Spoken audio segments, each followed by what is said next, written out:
Paringin Selatan dan Kecamatan Paringin. Dan setiap lokasi ini memang sudah dilakukan penilaian dan juga observasi awal ya oleh tim bersama dengan pihak kecamatan ya, sehingga muncul rekomendasi-rekomendasi dan kita petakan sedikit informasi tentang memang potensi wilayahnya, masalahnya, dan kebutuhannya ya, yang nanti adik-adik bisa kami harap menjadi penggerak ya untuk perubahan dan implementasi dari ilmu pengetahuan dan teknologi dari adik-adik semuanya ya. Lanjut Bapak mungkin. Nah, untuk peserta sebenarnya kami prediksikan ada banyak ya. Jadi bisa diikuti oleh mahasiswa UMB yang memenuhi persyaratan. Mungkin juga ada yang di luar ini kalau memang ada yang belum mengambil ya. Kadang-kadang di semester ini ada juga yang bisa mengambil di semester depan ya, sekitar bulan Juli. Nah, untuk itu nanti langsung Pak, setelah ini ada juga informasi tentang jangka waktu tadi sudah Ibu sampaikan 45 hari ya. Jadi di 45 hari sudah tahu tadi ada kegiatan namanya pra KKN, nanti ada KKN yang betul program kerjanya di lapangan dan ada pasca KKN ya. Sehingga diprediksi itu memang memerlukan waktu yang sesuai ya dengan rekognisi adik-adik selama beberapa jam ya, jam kerja efektif ya, sehingga setara dengan 4 SKS. Nah, kemudian untuk biaya KKN, nah mungkin ini bervariasi ya, biasanya setiap angkatan itu, dan juga bervariasi tergantung skemanya ya. Misalnya ada selain skema UMB ini kan juga ada skema KKN nasional deh ya. Skema KKN nasional itu dibuka biasanya di pertengahan Juli ya. Jadi periode semester depan baru ada KKN nasional ya. Itu 2 juta lebih ya biayanya ya berbeda. Kemudian kemudian untuk KKN internasional juga ada ya. Jadi kalau ada yang mendaftar untuk KKN internasional itu dibuka di periode ini sebenarnya berbarengan dengan KKN reguler ya. Akan tetapi memang KKN internasional ini diadakan oleh pelaksana di luar UMB ya biasanya. Bisa dari ALPTK, PTMA ya, atau bisa juga dari kampus-kampus Muhammadiyah lain. Yang biayanya juga bervariasi ya, karena berbeda penyelenggara ya. Kalau diadakan ALPTK, APTMA biasanya itu gratis untuk pendaftarannya. Tapi adik-adik internasional itu perlu biaya sendiri untuk tiket, biaya hidup, biaya program kerja. Pokoknya seluruh biaya termasuk paspor biayanya ditanggung mandiri. Nah, kemudian yang gratis itu hanya prosedur pendaftaran saja ya dan penyelenggaraan umum oleh mereka ya di pusat Yogyakarta. Nah, sedangkan yang penyelenggara KKN internasional dari yang apa ya itu dari kampus lain ya. Pernah kita ikuti dulu ya, kita kirimkan 2 anak kita mahasiswa UMB ya, itu di UM Purwokerto ya, kalau tidak salah. Itu pendaftaran saja itu memang sudah hampir 7 juta ya. Ya, maksudnya sudah ditanggung mereka gitu, termasuk tiket gitu ya, pulang pergi, penyelenggara luar ya yang mengadakan, termasuk juga perjalanan transportasi itu sudah mereka penyelenggaranya tanggung. Jadi memang agak berbeda biaya penyelenggaraan tergantung skema yang diikuti ya. Nah, untuk KKN reguler sendiri ini juga sudah diperhitungkan ya melalui kesepakatan dan juga rapat ya dengan pimpinan universitas juga ya. Jadi ada perbedaan dalam nominal antara masukip dan yang juga reguler ya. Lanjut Bapak, next. Ini juga nanti lebih detail di dalam pembekalan saja ya. Jadi kita akan lanjut kepada secara umumnya. Bapak setelah program slide-nya. Ini tadi yang mungkin bolehlah saya tambahkan sedikit ya. Jadi kalau untuk program kerja nanti tema kita sebenarnya tadi Ibu bilang ada satu ya tema ya.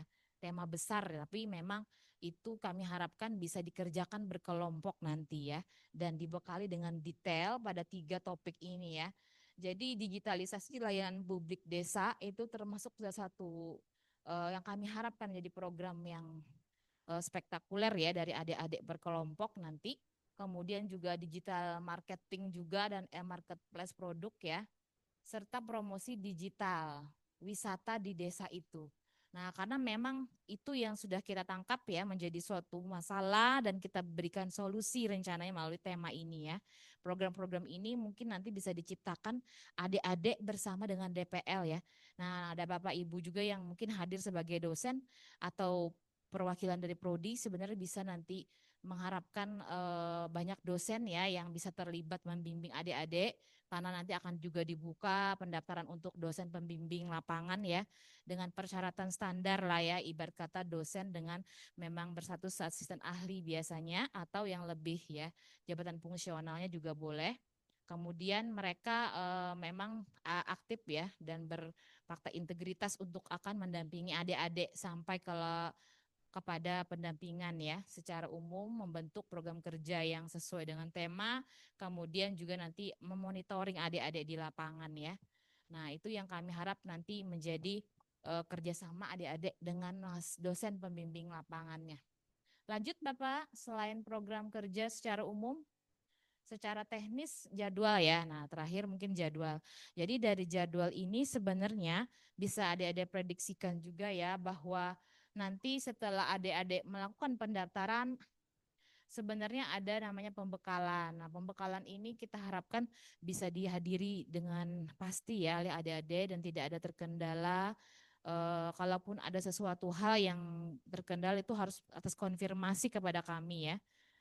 Misalnya pernah dulu ada yang mendadak dapat kabar duka ya dari keluarga atau orang tuanya sehingga dia tidak bisa hadir itu juga atas pengetahuan kami harap ya.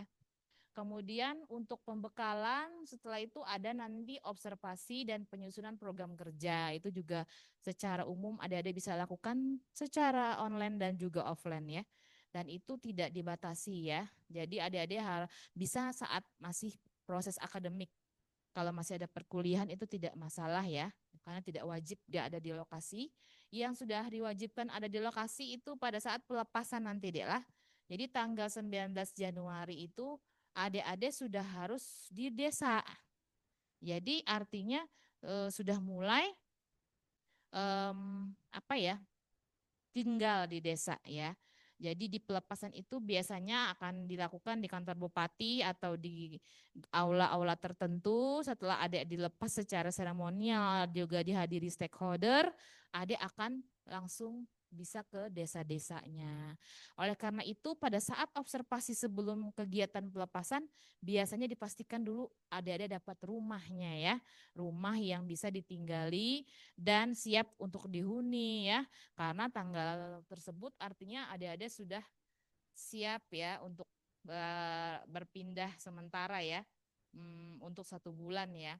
Nah, untuk itu nanti panitia atau seksi humas juga akan membantu informasi kontak-kontak person ya saat pembekalan yang ada bisa hubungi ya biasanya untuk bisa memperoleh eh, apa namanya kontak kepala desa, sekretaris desa atau mungkin rumah yang bersedia untuk ditinggali ya. Nah, kemudian setelah itu, setelah dilakukan pelepasan, adik-adik melakukan pelaksanaan program kerja dibatasi hingga akhir Februari ya. Dan kami harap selama pelaksanaan program kerja sudah dilakukan dengan apa namanya disiplin ya, tentunya dengan output yang kami harapkan nanti. Dan seminar hasil ini artinya nanti kami harapkan juga melalui pameran ya. Jadi kita tambahkan di sini suatu event di mana nanti adik-adik memamerkan produknya ya, memamerkan semua program kerjanya lah gitu ya. Bisa dibikin mading kadang ya, bisa dibikin produk-produk yang sampelnya dipamerkan dia di depan banyak stakeholder terutama di kecamatannya ya. Karena adik-adik itu berada di kecamatan datang dengan baik-baik juga hasilnya juga kita ingin mereka lihat ya apa program kerjanya selama sebulan, kemudian produk apa sih yang sudah dihasilkan dari kegiatan ataupun prototipe ya yang nampak berguna untuk setiap desa di kecamatan tersebut.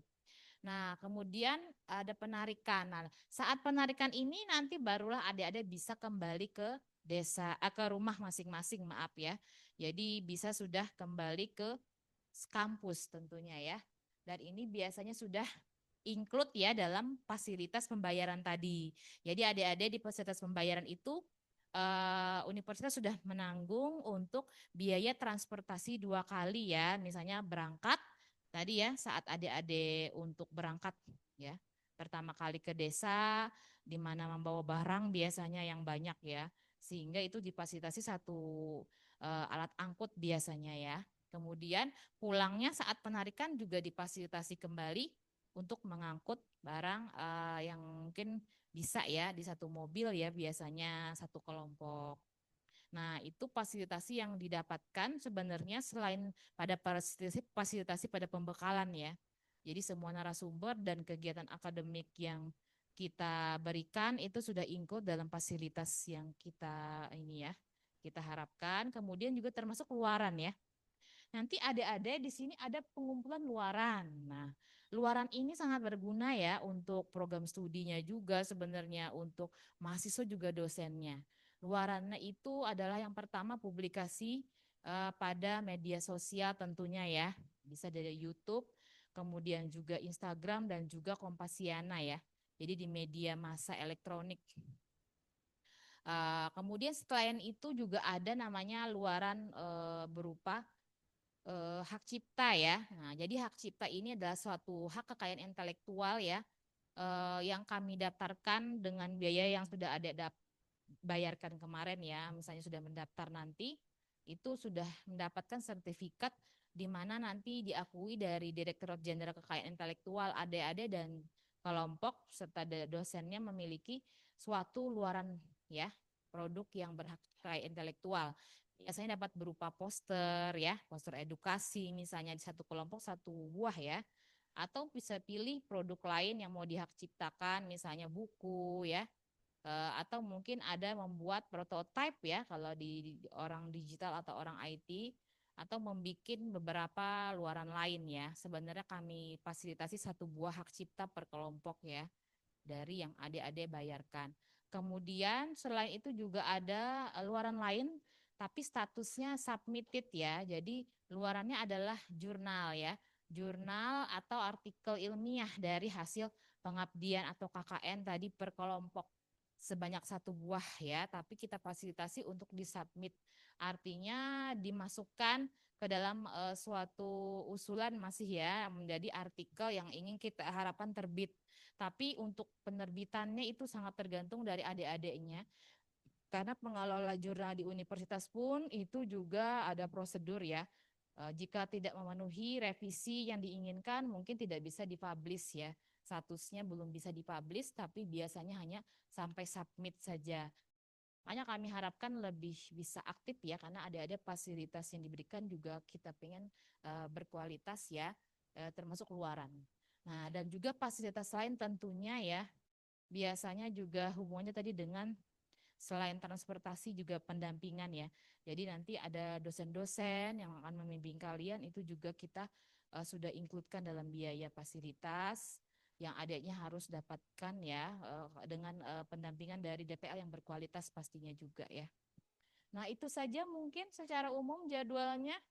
Kalau ada yang masih dibingungkan boleh bertanya aja langsung ya. Boleh dipotong langsung ya. Selain ini mungkin tidak ada lagi yang Ibu sampaikan secara umum sudah ya. Lanjut Pak. Ini juga nanti saat pembekalan saja mungkin bisa lebih detail nanti Ibu sampaikan kepada DPL-nya juga kepada mahasiswa ya. Karena monitoring ini wajib jadi bersifat tidak bisa ditawar ya. Jadi nanti memang ada perwakilan DPL juga atau universitas bisa melihat dan memantau ya perkembangan kemajuan adik-adik di lokasi. Oke? Oke. Sudah ya? Oke, terima kasih. Tidak ada lagi rupanya ya yang Ibu sampaikan. Kemudian untuk pertanyaan, ada yang ingin disampaikan atau sudah cukup jelas adik-adik ya? Semoga Ibu harap bisa lancar nanti ya, tidak ada kendala dalam proses pendaftaran, juga tidak ada kendala dalam proses Permisi Ibu, perkuliahan. apa boleh yang di Zoom UNSTS ingin ini bertanya? wajib, jadi memang harus adik-adik usahakan komitmen untuk bisa mengikutinya ya. Itu saja Ibu dari Ibu ya. Wabillahi taufiq wal hidayah. Wassalamualaikum warahmatullahi wabarakatuh. Oh, ada yang bertanya satu orang, mohon maaf. Boleh ya? Mikrofonnya mungkin Pak.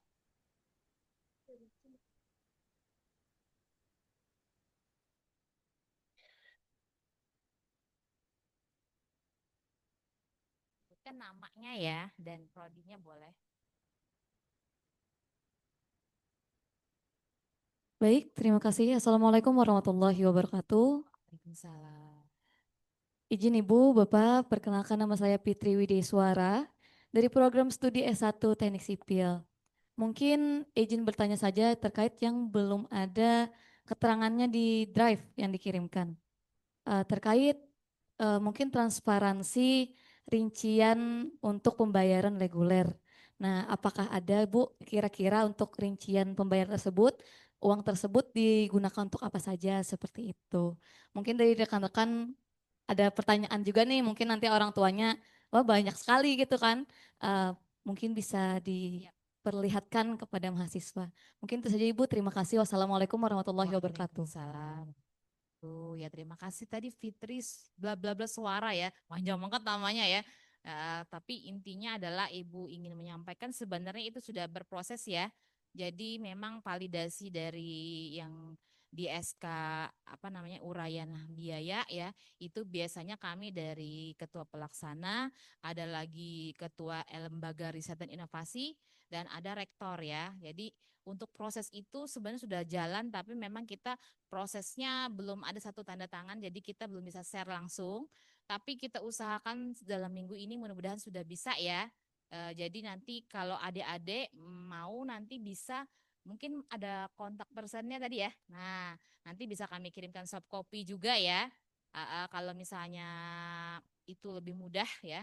Ketimbang adik-adik harus ke bendahara ya. Bisa juga ke bendahara tapi di bawah lantai 1 kan. Tapi mereka pasti mau juga bantu karena mereka adalah tim kita juga ya. Jadi untuk rincian itu setiap kakak kali KKN per semester itu selalu kita kasih deh transparansinya ya karena itu dibutuhkan biasanya untuk memang informasi kepada orang tua biasanya ya. Jadi itu tidak pernah ketinggalan itu ya. Jadi rincian itu bisa adik-adik minta nanti kepada tim. Mudah-mudahan segera ya dalam minggu ini nanti itu sampaikan mintanya reguler atau KIP ya karena berbeda ya rinciannya untuk yang KIP. Kalau KIP nanti dia tidak akan ada penarikan biaya pendampingan atau pembimbingan dari dosen ya. Karena mereka sudah menjadi mahasiswa yang mendapatkan bantuan pemerintah ya. Jadi memang betul-betul tidak boleh ditarif biasanya untuk kegiatan akademik, nggak boleh ya. Tapi kalau yang hubungannya berhubungan dengan makan, transportasi ya, konsumsi ya saat pembekalan itu kan perlu makan. Nah, itu biasanya ditarif ya. Juga kalau ada luaran-luaran yang wajib tadi yang harus itu biasa gambaran yang berbeda akhirnya ya antara KIP dan reguler itu ya. Kemudian adik-adik kami harapkan nanti juga bisa secara jelas menyampaikan kepada orang tua tentunya ya. Ini masih ada waktu juga sampai akhir November. Jika memang ada kendala, itu bisa adik-adik sampaikan juga kepada panitia ya. Kadang-kadang beberapa kasus itu karena mungkin keterbatasan biaya pada bulan ini katanya. Tapi bisa membayar misalnya sisanya nanti pada bulan berapa gitu ya. Itu kadang masih bisa kita tolerir deh ya asal berbicara dan komunikasi kepada panitia ya. Jika ada kendala-kendala itu masih bisa dibantu dengan proses cicil biasanya ya. Apa namanya dalam pelaksanaan KKN ini gitu ya. Oke, boleh kira-kira cukup jelas Adik atau ada yang lagi ditanyakan? Sudah cukup ya? Oke, kasih nomornya nanti Dek. Iya, satu lagi Pak sepertinya Pak.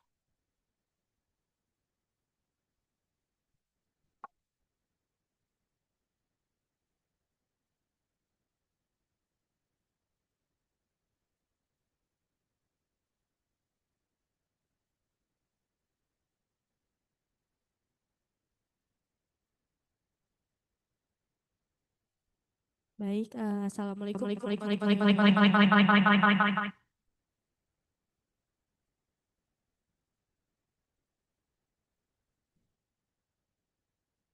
Baik, Assalamualaikum warahmatullahi wabarakatuh. Perkenalkan, nama saya Zahra Sabrina dari program studi Sarjana Kebidanan. Izin bertanya, Ibu, terkait tempat tinggal. Tempat tinggalnya itu gimana, disediakan free atau kami nyari sendiri untuk menyewa atau gimana, Ibu? Terus nanti kesananya kami naik apa gitu, Ibu? Apakah ada disediakan motor untuk ke desanya? Nggih. Untuk biaya makan itu apakah full biaya dari kami sendiri? Mungkin itu saja. Makasih. Wassalamualaikum warahmatullahi wabarakatuh. Waalaikumsalam. Bagus sekali pertanyaannya ya, Zahra Sabrina ya. Jadi mungkin karena tadi informasinya tuh belum ada di PPT ya, jadi Ibu sampaikan saja langsung Zahra ya.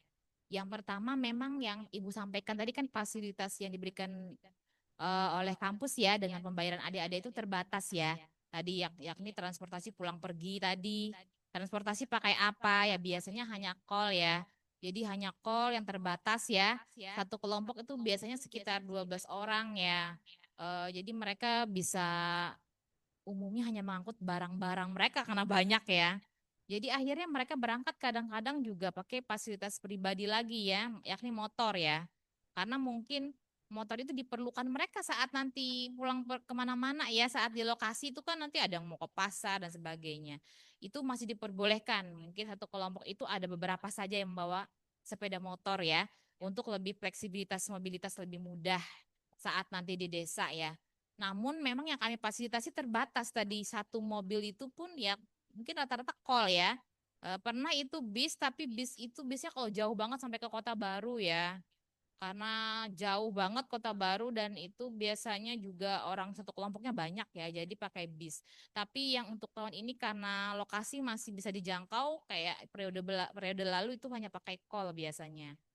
Nah, kemudian setelah mereka berangkat nanti pulang nanti juga begitu. Pulang juga kita fasilitasi untuk transportasi yang call-nya tadi ya, untuk mengangkut barangnya atau ada teman yang mau ikut di dalam call tuh lebih bagus lagi ya, menjaga barang-barangnya agar tidak hilang atau mungkin memastikan itu ID card-nya ya agar tidak hilang ya semua barang adik-adik di dalam mobil ya.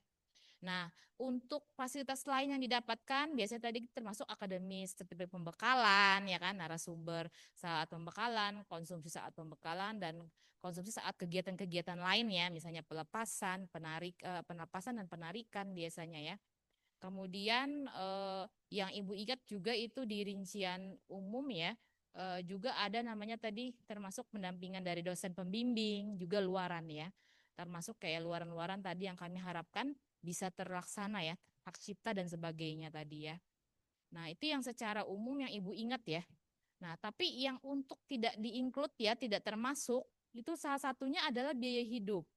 Nah, jadi memang biaya hidup atau living cost itu adik-adik sendiri, menanggung mandiri. Termasuk juga program kerja sebenarnya yang adik-adik individu lakukan tadi ya. Program kerja yang adik-adik lakukan, misalnya adik mau edukasi, mau ngasih aqua, minuman-minuman atau air mineral gelas kecil atau enggak mengasih apapun itu juga sebenarnya juga opsional ya. Karena kalau kegiatannya adik-adik program kerjanya di pengajian itu mungkin sudah dapat makan bahkan di pengajian ya. Jadi tidak perlu uang bahkan untuk program kerja sebenarnya ya. Kecuali jika memang adik-adik memang pengen gitu ya kadang. Nah, ada yang mau ngasih apa gitu kepada anak-anak apa, itu juga terserah ya. Akhirnya harus membuat uang biaya program kerja ya. Berapa rupiah untuk adik-adik kasih gitu. Tapi itu tidak kami paksakan juga ya. Jadi program kerja itu kita sefleksibel mungkin dan seminimal mungkin jadi kalau perlu nggak ada biaya gitu ya.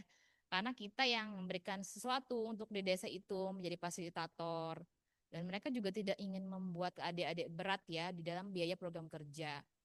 Nah, namun memang kami mengusahakan sekali juga ya agar agar mungkin dapat supporter-supporter. Tapi sampai hari ini mungkin kita masih berproses ya.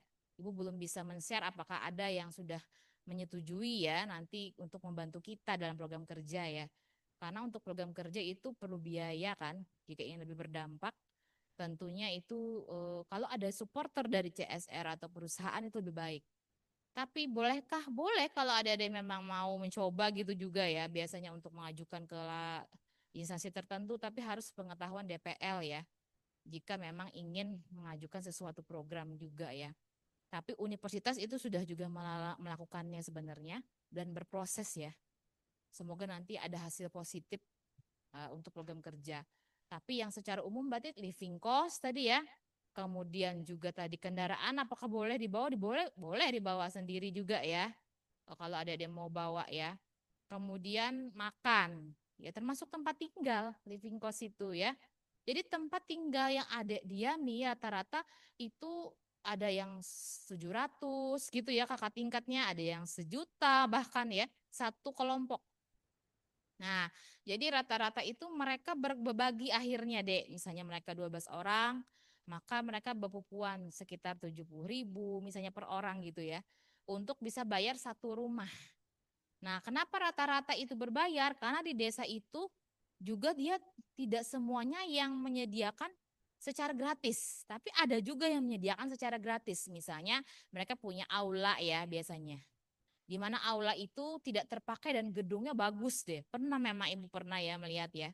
Dan mereka menggunakan itu bahkan aulanya itu sebenarnya untuk main bulu tangkis atau apa gitu, tapi aulanya bisa didiamin gitu.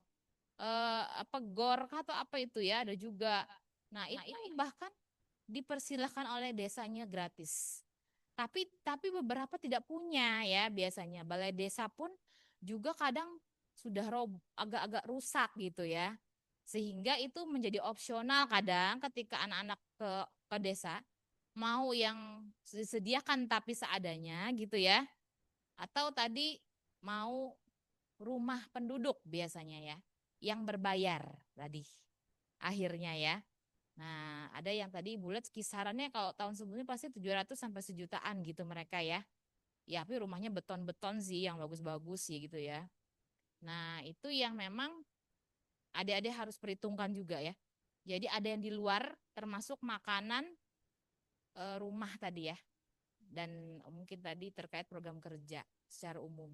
Di luar itu insya Allah sudah tercover harusnya deh ya. Tidak ada biaya yang lebih lagi. Nah, itu mungkin deh informasinya Jahra. Ada lagi yang kurang jelas?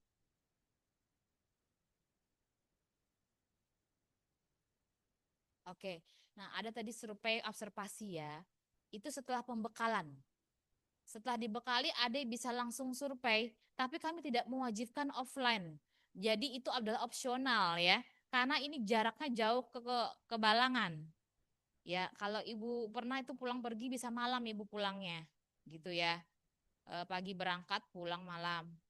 Dan itu adalah opsional. Artinya apa? Jika memang memerlukan ya data tambahan. Karena tadi secara online juga kami siapkan tadi nomor kontak-kontaknya ya, yang bisa diwawancarai via telepon ya kan, atau minta data secara telepon, profil desanya ya, biasanya profil desa sih.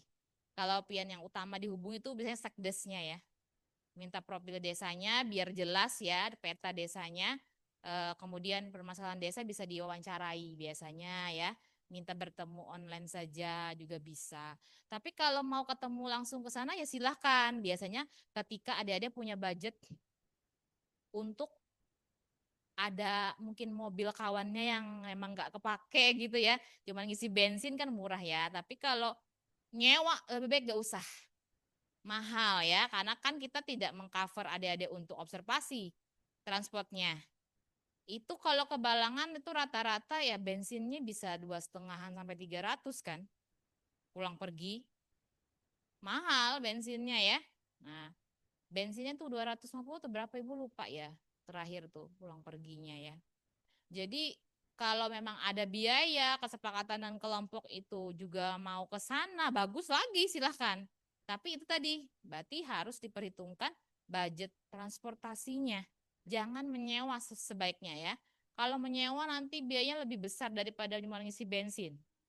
Ya, kalau mobil kampus sebenarnya kalau dipinjam oleh mahasiswa pun boleh, tapi kan terbatas ya kadang ya sarananya. Jadi kadang-kadang tidak dapat ya dipinjam yang lain juga atau dipakai sehingga itu juga tidak jadi kewajiban yang harus offline.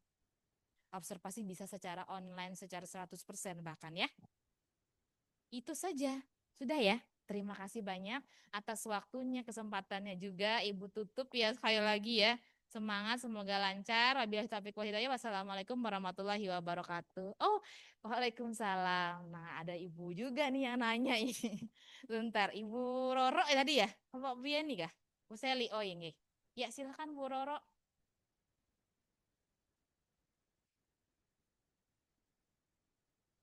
Akan digabung ya Bu ya. Iya. Jadi dalam satu kelompok itu terdiri dari beberapa prodi begitu.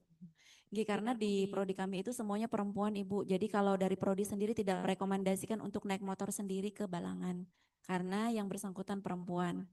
Jadi mungkin nanti kalau misalnya nanti ada dalam satu kelompok itu mohon dicarikan yang ada laki-lakinya Bu. Karena kami perempuan semua, tidak ada laki-lakinya. Kalaupun misalnya nanti ada yang harus naik motor, untuk nanti motornya dipakai untuk wirawiri di desa, misalnya gitu ya Bu. Mungkin direkomendasikan laki-laki saja mungkin yang naik motor gitu. Karena mahasiswa kami sebelumnya tidak pernah Bu selama 7 semester. Walaupun itu misalnya PKK-nya kami paling jauh itu di Banjarbaru. Itu pun kami tidak merekomendasikan untuk pulang pergi naik motor gitu Bu. Mungkin begitu saran dari Prodi. Terima kasih Bu. Assalamualaikum warahmatullahi wabarakatuh. Terima kasih. Waalaikumsalam Ibu Roro. Jadi memang mobil tol yang terbatas tadi mungkin bisa juga di cara TGI banyak barangnya dikurangin ya. Kalau tadi di dalam mobil kalau rata-rata Bu bisa sih masih Bu beberapa masuk ya. Karena Ulun pernah ikut penarikan mahasiswa Bu. Jadi kan kebetulan Maru di Batola, jadi penarikan Ulun kebetulan masih bisa Bu muat jar. Bujuran lah Ibu muat di dalam mobil. Buahnya juga di dalam mobil Bu, meskipun juga sampai mengikuti barang Bu di dalam mobil. Nah itu artinya ya memungkinkan saja sih, tapi kan kalau terlalu sesak juga kita mengharapkan tidak terjadi ya yang tidak diinginkan. Jadi kadang-kadang itu opsional oleh kelompok ya. Artinya bagaimana nanti di kelompok itu dapat satu fasilitas saja tapi memungkinkan mbak-mbaknya yang maksudnya yang masih anak-anak muda nih ya, masih perempuan ini lebih aman di dalam mobil memang ya dibandingkan adik-adik di dalam kendaraan saat pelepasan atau penarikan. Tapi Ibu harapkan juga nanti tim pasti memastikan untuk di kelompoknya ya, agar selain multidisiplin juga biasanya pasti ada laki-lakinya, tapi karena jumlah pendaftar laki-laki sedikit, yaitu rata-rata biasanya cuma mungkin 2 atau 3 orang kadang di kelompok tuh Bu. Jadi tidak banyak, mungkin mayoritas perempuan dalam satu kelompok dan bisa di strategi yang lain juga jika memungkinkan ya. Mudah-mudahan tidak ada kendala, misalnya ada mobil pribadi yang tidak terpakai ya, bisa dipikirkan juga menjadi salah satu kendala tambahan. Tapi kami mungkin yang terbatas kami berikan, kami menyadari ya, karena mobilnya cuma diberikan terbatas ini, pastinya juga mempertimbangkan biaya agar adik-adik juga tidak terlalu mahal ya. Karena beberapa kampus lain sebenarnya yang reguler ini bisa lebih dari 1 juta biayanya ya sebenarnya ya. Tapi kita mengusahakan adik-adik itu biayanya masih terjangkau sehingga mungkin fasilitas kita masih terbatas ya. Kami juga pasti memohon maaf untuk keterbatasan mobil ini, tapi semoga bisa membantu ya sama beberapa KKN yang telah lewati ya, yang telah terlewat itu alhamdulillah rata-rata mereka melakukan strategi lain ya. Strategi lainnya tadi adalah satu mungkin di kelompok itu ada yang punya mobil pribadi yang ternyata bisa disumbangkannya ya untuk membantu kawan-kawannya yang mungkin ada kesulitan dalam waktu ya, jangkauan dan sebagainya serta keamanan. Begitu Ibu, terima kasih banyak juga masukannya dan kehadirannya dari akademik Ibu Sela juga ya. Sama Ibu Yeni nih yang rajin sekali ya hadir hari ini. Nah, itu saja Ibu kembalikan saja langsung kepada Eva ya. Ya. Baik, terima kasih Ibu Herda atas penjelasannya mengenai pelaksanaan KKN tentunya. Gimana? Kawan-kawan udah siap KKN? Di mana kalian tadi KKN? Di Balangan. Oke, sudah siap dengan anggota kelompoknya? Belum. Oke, baik. Nanti akan dibagikan anggota kelompoknya. Siapa saja anggota kelompoknya? Tentu harusnya kerja sama. Oke, baik. Terima kasih kepada mahasiswa yang berhadir secara online maupun offline. Dan terima kasih juga kepada Ibu dosen yang telah berhadir pada hari ini. Untuk menutup kegiatan pada hari ini, marilah kita bersama-sama mengucapkan hamdalah. Alhamdulillahirabbil alamin. Semoga kegiatan sosialisasi hari ini membawa manfaat, menambah wawasan tentunya dan menjadi awal yang baik menuju pelaksanaan KKN yang sukses dan bermakna. Akhir kata saya selaku pembawa acara mengucapkan terima kasih banyak atas perhatian dan partisipasi seluruh peserta KKN. Serta memohon maaf apabila terdapat kesalahan atau kehilapan dalam membawakan acara pada hari ini. Wabillahi taufiq wal hidayah. Wassalamualaikum warahmatullahi wabarakatuh.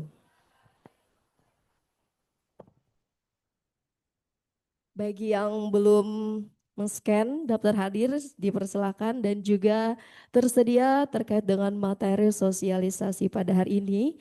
Dan nanti kita akan berjumpa kembali di pembekalan tentunya ya kepada mahasiswa mahasiswi Universitas Muhammadiyah Banjarmasin.